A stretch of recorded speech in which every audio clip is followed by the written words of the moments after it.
Ang programang ito ay rated SPG. Striktong patnubay at gabay ng magulang ang kailangan. Maaaring may masiselang tema, lengguwahe, karahasan, sexual, horror o droga na hindi angkop sa mga bata. Kaparang pinatbat.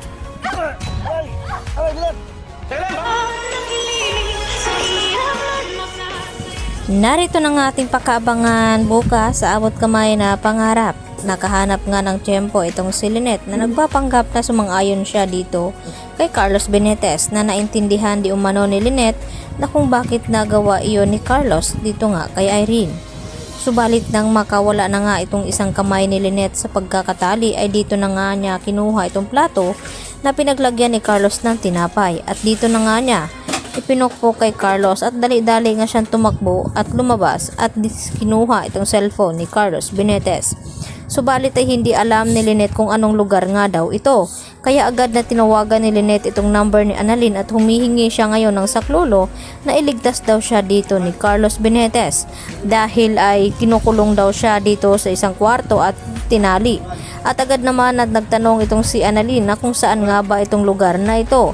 At dito naman na sinabi ni Lynette na hindi daw niya alam dahil tulog daw siya nung binabiyahe siya dito ni Carlos Benitez.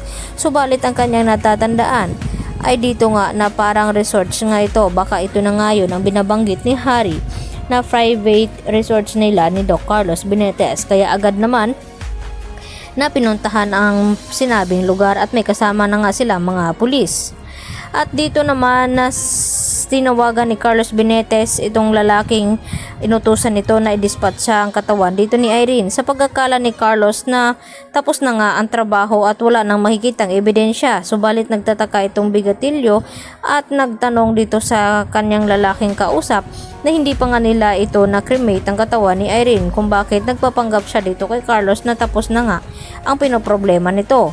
At dito nga na nakahanda na nga itong preparasyon para sa cremation ay dito dumating sina Annalyn at itong si Chang Susan at Diyosa at ipinakita ang larawan na ito na alam daw nila na naroon nga sa loob ng punerarya itong katawan ni Irene at pilit pa rin na tinatanggi ng lalaking iyon na wala na nga daw ang katawan na iyan at lumabas naman ang lalaki at sinasabi na nakahanda na nga na i-cremate itong katawan na kanilang nakita.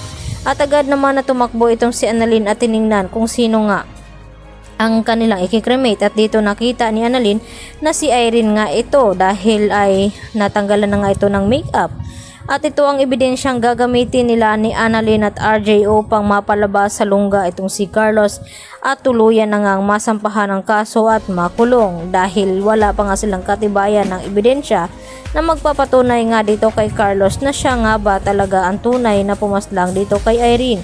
Dahil ang tanging pagkakaalam nila ay nag-away daw itong si Carlos at Irene at umalis nga daw ito at bumalik na sa US. Subalit hindi iyon totoo dahil malakas nga ang kutob ng kaibigan ni Irene na si Joyce na wala na nga raw ito at hindi na nga nila ito matatagpuan. At ngayon ay nakita na nga dito ni Annalyn at Chang Susan ay dito naman na nagulat ang mga ito sa nalaman na hindi pala tao itong si Doc Carlos dahil nagawa palang lokohin itong si Lynette at nagawa pang pakasalan kahit kasal nga itong si Carlos dito nga kay Irene.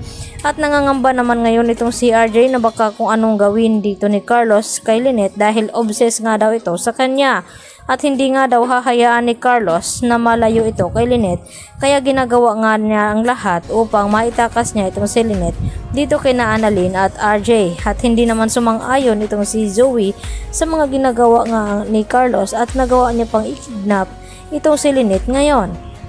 At yun nga ang magpapatunay na talagang kriminal nga daw itong si Carlos at pati na rin itong si Moira dahil wala daw itong pinagkaiba sa ginawa nga ni Moira. Yun naman ang sabi dito ni Zoe. At galit na galit naman itong si Carlos at sinabihan itong si Zoe na wag na daw siyang tawagan muli. At nagtanong nga itong si Lynette kung sino ang tumawag, subalit nagsinungaling na naman itong si Carlos. Yan ang ating pagkaabangan at pakatutukan bukas. Bye-bye!